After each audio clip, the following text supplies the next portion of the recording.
Alô, amigos do Arena Esportiva, aquele abraço. Nosso tema vai ser o futuro do esporte depois das eleições. Para o assunto, temos a presença do professor e advogado Martinho Neves Miranda. Martinho, mais uma vez, obrigado pela sua presença aqui no Arena Esportiva. Obrigado, é sempre um prazer estar com você aqui, com o nosso público. Vamos lá e tratar de um tema que é muito interessante para a gente, né? Que mexe na área de esportes. Você que adora esporte, né? Não é de agora, já de muitos e muitos anos, né? Convive no Tribunal da Justiça Desportiva, na CBF, enfim. Você é um apaixonado pelo esporte. Martinho, qual é o teu pensamento em relação ao futuro do esporte no Brasil depois da eleição, pós-eleição? Rui, eu infelizmente não tenho grandes perspectivas, até pela situação financeira que o país atravessa.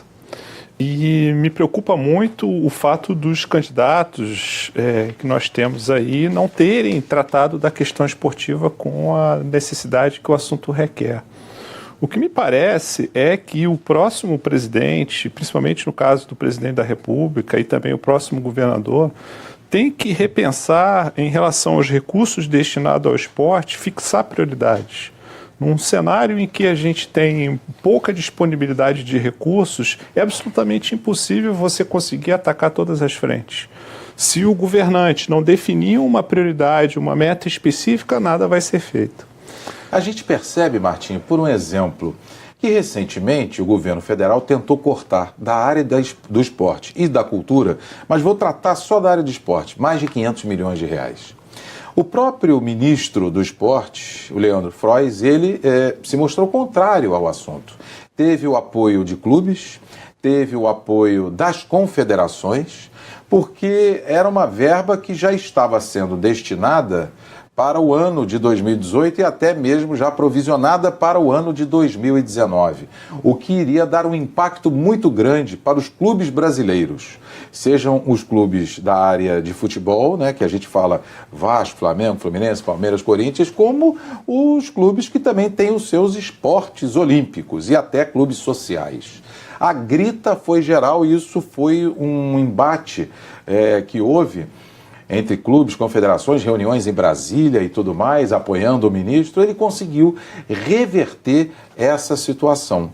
Você imagina cortar mais de 500 milhões de um ministério, né, de uma área que é fundamental para o país? Sim, sem dúvida. Agora, me parece que não basta você ter os recursos, você tem que saber direcioná-los e cobrar algum tipo de resultado, de meta de desempenho. O que a gente observa também, e nós precisamos ser bem francos, Rui, é que há muitas pessoas que vivem parasitariamente de recursos públicos, muitas entidades esportivas, e não oferecem um retorno desejado. Várias federações são permeadas por clientelismo, pessoas que utilizam seus familiares para serem empregados ou serem contratados direto ou indiretamente, e não tem uma fiscalização do Estado nesse sentido. Então, me parece que o principal plano de governo que deveria ter um candidato a presidente da República e o próprio governador do Estado é colocar a casa em ordem. Em que nós vamos investir, para quê e quais são as metas e resultados pretendidos para isso. Eu não digo nem resultados esportivos, eu digo resultados da aplicação dos recursos, o que nós estamos atendendo na sociedade. Recentemente, a Folha de São Paulo fez uma matéria dando conta de que os candidatos à presidência da República deixaram o esporte de lado e os planos de governo deles, de cada candidato à presidência da República. A maioria tem propostas consideradas assim vagas ou não apresentaram iniciativas para a área de esporte, Martinho. Na verdade, Rui, o orçamento, as pessoas, o público em geral não sabe, o orçamento de 2019 já está totalmente comprometido. Quer dizer, isso já é feito pelo mandato do presidente anterior. A rigor, o presidente da República ele começa a trabalhar com recursos a partir de 2020. Mas não me parece que ele vá conseguir tirar mais dinheiro, porque não existe. A questão, volta a bater nessa tecla, é como esse dinheiro está sendo empregado. Vou te dar um exemplo. Nós temos a lei de incentivo fiscal ao esporte, que é considerada aí talvez a principal ferramenta de investimento do governo. Você sabe qual é? Eu fui membro da comissão julgadora da lei de incentivo. 80%, 70% dos processos que passavam de iniciativas para serem incentivados pelo Estado brasileiro era através de escolinha de futebol. Quer dizer, tudo bem que nada contra a escolinha de futebol, mas você já tem os clubes de futebol que desenvolvem esse projeto. Perfeito. E por que as pessoas apresentam escolinha? Porque é algo que dá rentabilidade no futuro, com o surgimento de algum craque. Será que é isso que o Brasil precisa pegar, um recurso nosso para investir em escolinha de futebol? Né?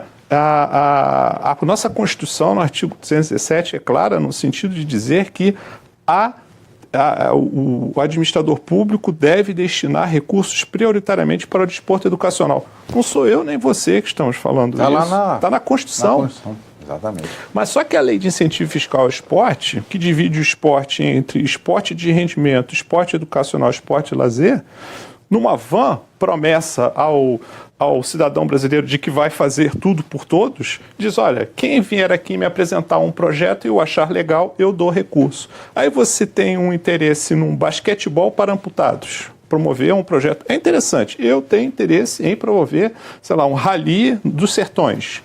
E aí todos nós apresentamos propostas e se essas propostas forem aprovadas por preencherem determinados requisitos, todos nós estaremos habilitados a captar no mercado. Mas cada um apresenta um projeto sobre um assunto qualquer e não existe uma diretriz, não existe um objetivo, não existe foco. Né? E aí ficamos com vários projetos espalhados. Vagos, né? Vagos sobre inúmeras áreas, você não tem uma massificação num determinado setor. A questão política, os argumentos de política, ou seja, naquilo que você deve investir, é a definição de prioridades. Não existe essa de vamos fazer tudo em todos os segmentos. Esqueçamos isso, porque não vai ser feito e nunca foi feito. O que mais me chama a atenção, Martinho, e isso os próprios parlamentares que já vieram aqui no Arena Esportiva, eles são taxativos quando dizem que não há uma política de governo na educação, não há na saúde, não há na segurança e não há também na área de esporte. Por que eles dizem isso? Porque quando muda o governo, você muda a tendência na área da saúde, você muda a tendência da área da segurança e na área de esporte também isso acontece. Será por isso que nós fizemos uns Jogos Olímpicos assim, tão deixamos a desejar dentro de uma quadra, dentro de uma pista, dentro de campo, apesar do Brasil ter conquistado pela primeira vez na sua história uma medalha de ouro no futebol, mas isso é uma modalidade, e as outras modalidades? O dinheiro que foi gasto na construção de parques esportivos que estão ociosos, será que essa era a prioridade? Será que era melhor você aplicar esses recursos e, por exemplo, investir em outras áreas? E falo em outras áreas em geral, você tem um museu nacional recentemente destruído por um incêndio. Será que era relevante a gente fazer uma reforma do Maracanã para descaracterizar totalmente o Maracanã? Que é o patrimônio. Que é o patrimônio. Era, no caso, né? Deixou de ser. Deixou de ser, né? Deixou de ser. É verdade. Né? Então a questão é a definição da prioridade e fundamental. É necessário que o próximo presidente dialogue com a sociedade. A sociedade, a gente volta lá nos tempos da Grécia Antiga, eram assim que eram definidas as prioridades na Ágora, quer dizer, com a conversa dos representantes com os representados nos caminhos adequados para definir, olha, nós temos isso de recursos, onde é que vocês querem que nós apliquemos? Né? Que aí você tem uma definição entre quem governa, né, quem tem o poder na mão, Sim. Mas em contrapartida você também pode trocar uma ideia com aqueles interessados no assunto. No caso aqui a gente está tratando da área de esporte, dos desportistas, dos dirigentes, da base formadora de um país, porque o esporte ajuda a formar pessoas num país. Muito bem colocado, Rui. Só para você ter uma ideia, 90% das escolas brasileiras não possuem uma quadra. Já foi dito aqui, inclusive, todos os deputados que vêm aqui. Uma quadra, Exatamente. Eu não estou falando nem um complexo esportivo, uma quadra. Quando você falou dessa questão da formação, e a Constituição já diz, no artigo 217, a destinação prioritária de recursos para o desporto educacional, a formação, o esporte, ele é fundamentalmente ligado num procedimento, como coadjuvante no processo de aprendizado de uma pessoa.